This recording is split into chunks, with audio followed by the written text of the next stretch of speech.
sampai kepada babun nahyi an tanajithnaini duna thalithi.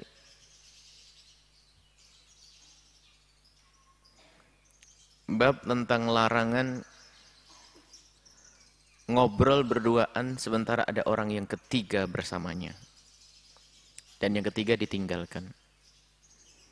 Jadi kalau kita bertiga, tidak boleh kita ngomong dengan berdua bisik-bisik. Munajat itu adalah tanaji itu adalah bicara yang pelan-pelan. Yang orang yang ketiga itu tidak mendengarnya. Itu dilarang.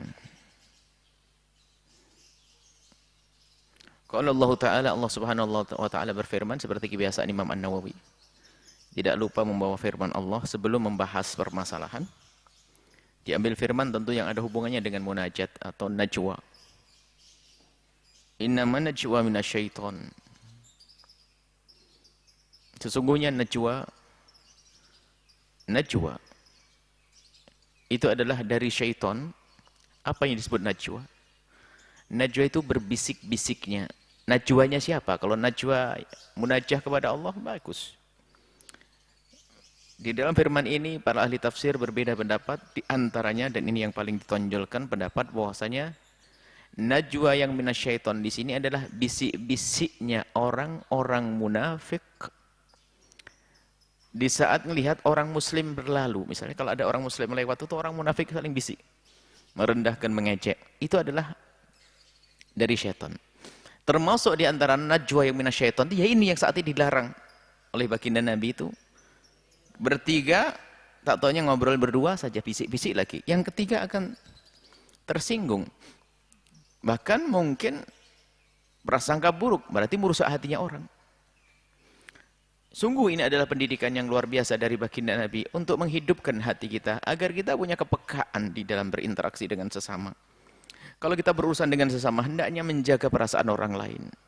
Lihat, kalau kita perhatikan dari bab-bab sebelumnya adalah bagaimana menjalin keindahan di dalam kebersamaan. Sampai dalam urusan bisik-bisik pun diatur di sini. Ada petunjuknya, ada contohnya. Ada contohnya. Nah ini bisik-bisik saja yang menjadikan orang bisa saja menjadi sakit hati. Mungkin orang itu tidak sakit hati, tapi tetap dilarang kok. Karena umumnya ini menjadikan orang tidak enak. Coba kita lagi bertiga begitu, tiba-tiba berdua tuh ngobrol, bisik-bisik terus. Yang ketiga ditinggalin, dia kecewa. Kenapa kok saya tidak diajak ngomong? Jangan-jangan ngomongin saya dia. Atau prasangka buruk. Bisik saja tidak diperkenankan, bagaimana mencaci, mengolok. Seperti sebelumnya. Lihat, kalau kita ambil Islam dengan benar, akan muncul satu karakter yang luar biasa istimewa. Orang yang istimewa dengan akhlak yang mulia. Mencaci tidak pernah. Menghina tidak pernah. Kemudian lesannya pun tidak pernah digunakan untuk menggunjing. Kemudian apa? Ini, tidak pernah menyakiti orang lain. Najwa sini adalah cara menyakiti yang paling secara zahir tidak terasa. Mau cuma bisik-bisik saja kok.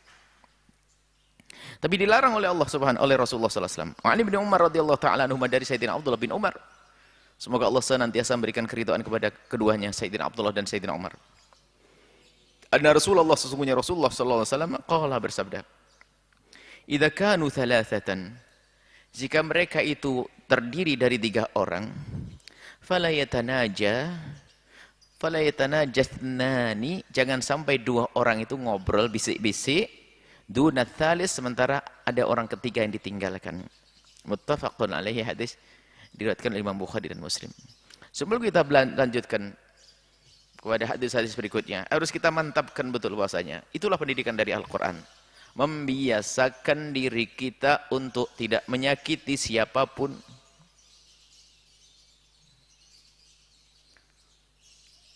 Kalau orang menjaga dalam keadaan seperti ini, mustahil dia akan ngomong kasar, nyakiti orang lain. Wong bisik-bisik saja enggak. Jadi perasaan itu penting, hidup. Ada orang enggak punya perasaan. Mungkin karena tidak pernah terdidik atau lingkungannya memang seperti itu. Atau memang karakternya memang jelek. Mungkin semuanya. Tidak pernah peduli orang lain. Termasuk misalnya ya, Kayak santri di pondok misalnya. Dapat kiriman dari orang tuanya, makan lab-lab sendirian. Dilihat sama temannya tenang saja. Kok bisa nelen ya anak? Nah? Ini model anak gak punya perasaan. Hah?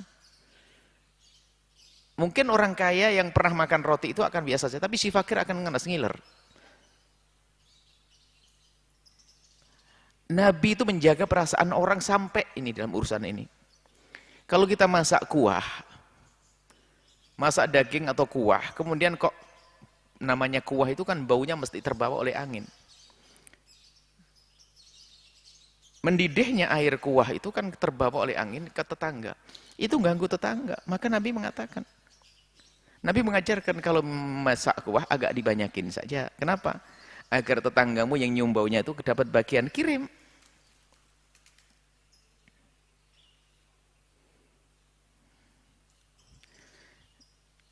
Jadi kita perlu memperhatikan apa namanya perasaan tetangga orang lain ini. Kadang-kadang kita ini cuek, hidup cuek, tidak pernah peduli. Khususnya urusan bertetangga juga ini. Sebab bertiga ini adalah sama dengan bertetangga. Kadang dengan tetangga kita ini mudah menyakiti. Makanya kami himbau kalau masuk gang-gang pondok, tolonglah jangan pakai klakson deh. Jangan pakai klakson, sabar deh kalau ada, apalagi orang sepuh lagi berjalan. Ya jangan klakson nanti kaget. Ditahan, dikurangi kecepatan biar tidak ada debu yang naik. Jangan sampai kalau sudah debunya naik, ya nyakiti orang tetangga. Barangkali ada orang fakir yang nyuapin anaknya karena rumahnya kecil, mepet di pinggir jalan lagi, sehingga di saat kita lewat karena dia orangnya polos, nggak pernah dia marah. Cuman dia dengan penuh ketabaan menutupi bubur anaknya dengan kerudungnya. Sementara kita war-war lewat-lewat tidak pernah sadar. Nggak punya perasaan. Ini problem. Sampai dikisahkan suatu ketika Imam Abu Hanifah radhiyallahu taala anhu itu, beliau itu punya tetangga yang kerjaannya itu khamar, peminum. Jadi kalau sudah mabuk itu nyanyinya keras banget. Ini namanya orang mabuk kan tidak sadar ya. Orang mabuk suka menyanyi-nyanyikan, suka nyenandungkan nasyidnya. Pokoknya bukan nasyid yang Islami, pokoknya lagu-lagu. Di antaranya adalah Adha'uni ayyafata Adha'uni. Maksudnya di antara lagunya itu apa? Kalau bahasa kita, oh tetanggaku nyanyiakanku, tidak ada yang peduli kepadaku. Sambil nyanyi-nyanyi begitu, teriak-teriak gitu. Setiap hari. Sampai Abu Hanifah itu nggak bisa tidur. Setiap hari nyanyi lagu itu. Wah, kalau sudah mabuknya datang, sudah kedengaran suara kemana-mana. Cuman Imam Abu Hanifah menilai ini adalah tetangga. Ditegur takut nanti. Sabar dulu Imam Abu Hanifah. Akhirnya, tidak lama kemudian Imam Abu Hanifah kan kerjaan ngajar, dakwah juga. Tiba-tiba pulang itu malam itu kok sepi, nggak ada orang. Akhirnya tanya kepada keluarganya, loh tetangga kita di mana kok sudah nggak ada suaranya yang biasanya bilang Adha'uni ayyafata Adha'u. Nyanyiakan aku orang di kiri kananku nggak peduli kepada aku. Mana itu yang ngomong gitu? Kata keluarga Imam Abu Hanifah, dia ditangkap polisi karena dia punya utang dan dari pihak yang punya uang melaporkan sehingga dia ditangkap oleh polisi. Oh gitu. Siapa yang menghutanginya? Orang mana? Imam Abu Hanifah malah bertanya, dikasih tahu bahasanya si fulan. Akhirnya Imam Abu Hanifah datang kepada orang tersebut, dibayari utangnya. Setelah dibayari utangnya, Imam Abu Hanifah datang ke tempat penjaranya, tempat tahanannya. Lalu bertanya, Imam Abu Hanifah kok tumben ke penjara, ada apa? Iya, saya punya tetangga dan dia punya hak atasku, hak bertetangga. Saya dengar dia telah ditangkap, ditahan karena dia punya utang. Oh iya betul, dia anaknya. Kok mabuk dia? Kata Imam Abu Hanifah, alhamdulillah utangnya sudah aku bayari. Boleh dia keluar? Oh begitu. Orang yang punya uang, yang ngutangi dipanggil dan setelah itu ada kesepakatan dikeluarkan sudah. Sambil digonceng oleh Abu Hanifah dibawa pulang. Gimana pendapatmu? Apakah orang di kiri kananmu menyanyiakanmu? La, kalla tidak. Orang di kiri kananku ternyata sangat perhatian, khususnya engkau. Mulai hari ini aku akan jadi muridmu. Jadi murid. Tidak perlu dimusuhi. Jadi menjaga perasaan tetangga. Sampai dalam riwayat juga Abu Hanifah atau yang lainnya. Punya tetangga. Punya tetangga itu kan rumah di kota dulu itu ya nempel-nempel begitu. Kemudian ada rumah tingkat. Kemudian ada selokan saluran air itu ngerembes ke tempatnya imam tersebut. Riwayat juga Imam Abu Hanifah. Ngerembes ke tempat tersebut. Akhirnya setelah imam ini wafat, ada yang mengatakan selain Abu Hanifah, setelah orang ini wafat, tetangga rumahnya itu kan takziah. Kemudian lihat ada timba. Ini timba apa ini? Kok di sini kok ada dipindah, ini banyak orang datang nanti. Oh, ini ada tetesan dari atas. Tetesan dari mana? Tetangga yang punya rumah ini, keluarganya ulama ini kebingungan jawabnya, mau terus terang takut nyinggung perasaannya. Dari mana?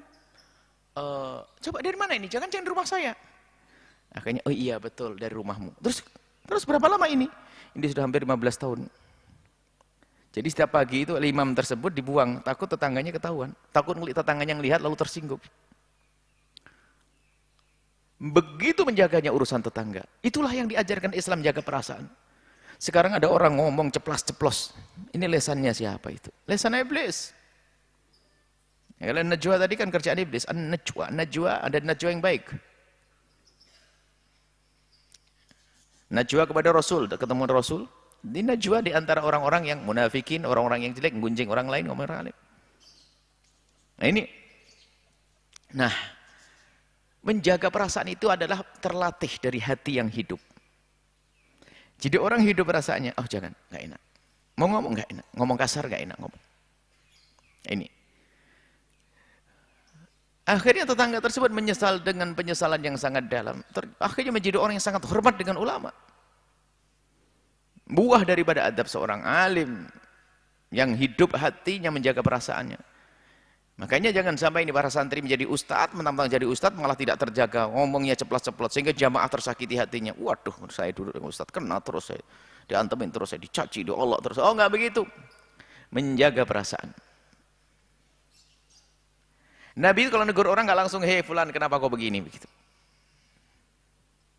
Ma balu aqwamin, kenapa kok ada orang begini itu yang cuman sahabatnya kan cerdas-cerdas, digitin dok sudah sadar, yang repot disindir nggak paham-paham. Ini kan orang zaman sekarang disindir sama kiainya, sama ustadznya nggak paham-paham, makanya harus keras juga kadang. Kamu ini begini nggak bisa begitu. Kalau Nabi cukup menyinggung, kenapa orang kok begini, hari begini kok masih begitu, gitu. Langsung sadar. Jadi peka itu adalah berlaku di saat kita berurusan dengan orangnya atau di saat orang lain berurusan dengan kita.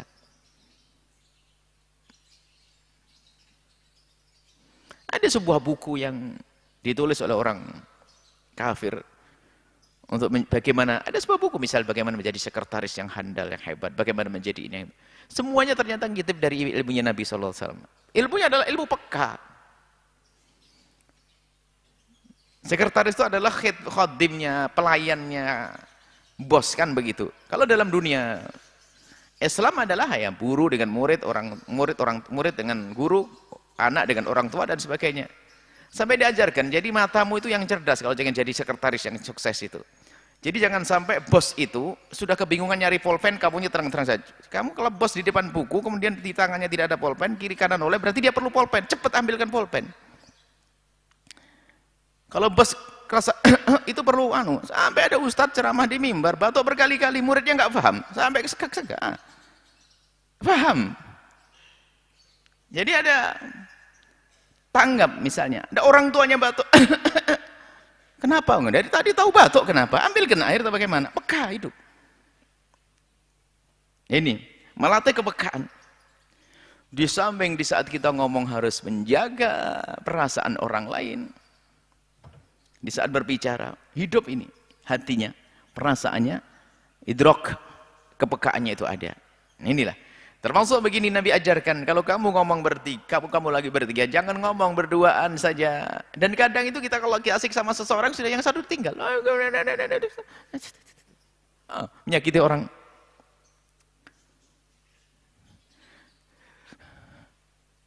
Rawahu Abu Dawud wa zada, dan Imam Abu Dawud meriwayatkan dan ada tambahannya qala Abu Shalih, Abu Shalih berkata, kullu ibni Umar, aku berkata pada Umar, fa arba'atun, kalau 4 orang gimana? Qala la yadurruk. Kalau kamu berempat kemudian kamu ngomong berdua, enggak ada masalah, sebab yang satu ada temannya lagi pasti. Yang enggak boleh bertiga lalu kamu ngomong dengan berdua, satunya akan tertinggal. Tapi kalau berempat ngomong berdua, ini masih bisa untuk ngobrol. Jadi yang perlu kita perhatikan daripada bab ini adalah melatih kepekaan, itu yang penting sekali. Ada orang nggak pernah menyakiti orang lain. Ada orang yang hatinya itu Masya Allah hati memaafkan. Hati memaafkan itu hati yang sangat baik loh ya. Cuman kalau dia tidak pakai kontrol, akhirnya memperlakukan orang sama seperti dia. Jadi nggak peka. Dia nggak pernah tersinggung perasaannya oleh orang lain. Orang ngomong apa, sehingga karena dia diperlakukan itu nggak ngerasakan, dia yang melakukan orang lain kayak gitu. Nah ini nggak benar juga. Sifat memaafkan ada orang, makanya nggak cukup kita itu berbaik-baik hati, tapi kita harus perilaku kita juga baik. Baik hati itu maksudnya memaafkan, saya tidak ambil pusing deh, orang nyaci nggak apa-apa. Tapi kita jangan nyaci juga. Jangan sampai, saya aja biasa kok dicaci, ya nggak apa-apa kan. Maka dia mencaci orang lain, nggak benar itu. Jadi hati-hati, ada di antara orang itu yang memang hatinya tidak mudah tersinggung perasaannya, cuman karena dia tidak peka, dia nyinggung perasaan orang lain. Dia mah baik hati memaafkan. Kita caci kita, walaupun dia senyum, ketawa dan memaafkan. Cuman karena dia nggak peka, dia pun sama memperlakukan orang lain seperti orang lain memperlakukan pada dirinya. Dia tidak marah, tapi orang lain akan marah. Tapi sebaik-baik orang janganlah mudah emosi, jangan mudah tersinggung. Rawahu Malik fil Muwatta. Imam Malik beriwayatkan di dalam kitab Muwatta. An Abdullah bin Dinar, dari Abdullah bin Dinar, qala kuntu ana wa ibnu Umar. Suatu ketika aku bersama Sayyidina Umar. Sayyidina Abdullah bin Umar. Inda dari Khalid bin Uqbah, di rumahnya Khalid bin Uqbah. Allati fi suq, yang ada di pasar. Faja'a rajulun yuridu ayyunajiyahu. Kemudian di pasar itu ada orang yang datang kepadanya pengen ngobrol. Saya lagi di rumah Khalid bin Uqbah yang di pasar. Datang seorang laki-laki ingin ngobrol dengannya.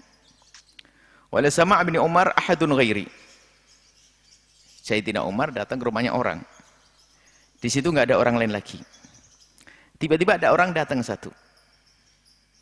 Ingin mengajak bicara. Wala sama' bin Umar ahadun ghairi. Dan di Sayyidina Umar tidak ada kecuali aku. Aku, Abdullah bin Umar, dan orang yang baru datang itu. Di saat ingin ngobrol berdua, Sayyidina Umar mengatakan, fada'a Ibnu Umar rajulan akhar hatta kunna arba'atan. Jadi waktu Sayyidina Umar itu berada di rumahnya orang, kata di rumahnya Khalid bin Uqbah, ada orang datang ingin ngomong ke Sayyidina Umar. Dan Sayyidina ngomong, ntar cari orang yang satu lagi. Fada'a Ibnu Umar rajulan akhar, Sayyidina Umar, Abdullah bin Umar manggil orang lain lagi. Sayyidina Umar mau diajak ngomong sama seseorang. Ntar. Ente mau ngomong berdua sama saya? Iya. 4 mata. Oke. 4 mata. Maksudnya khusus. Oke. Ada orang satu orang. Panggil satu orang suruh masuk ke sini. Kunna arba'atan, hingga menjadi 4. 2. 1, 2, 3, 4. Waqala li walir rajul tsalis, kemudian Sayyidina Umar berkata kepadaku dan kepada orang yang dipanggil tadi, alladzi da'a, yang dipanggil, istaghfirah, itu mundur sedikit biar ini orang yang punya hajat kepadaku terpenuhi. Nah, itu. Jadi adabnya Sayyidina Umar. Diambil dari mana? Fa inni sami'tu Rasulullah, aku mendengar Rasulullah yaqulu, bersabda, la yatanajatsnani duna wahidin. Jangan sampai ada 2 orang ngobrol, ada yang ketiga tidak diajak ngomong. Jadi begitu aja, kalau kita berduaan sama seseorang, ada orang baru datang mau ngobrol berbisik dengan kita, ambil satu orang lagi. Agar berempat. Sini. Kamu ngobrol dengan ini, saya akan ngobrol dengan ini. Atau dengan cara lain, minta izin. Ya akhi, saya boleh minta izin. Ini kelihatannya ada bicara khusus. Ngomong gitu. Coba kalau tidak pakai izin, tiba-tiba bisik-bisik gini. Nggak enak. Apalagi bisik-bisik nggak sengaja ngelirik kepada orang yang ketiga ini. Ngapain lihat saya? Waduh, ngomongin saya ini. Rusak semuanya hatinya. Setelah Anda menyaksikan video ini, jangan lupa berselawat kepada baginda Nabi Muhammad sallallahu alaihi wa alihi wa sahbihi wasallam.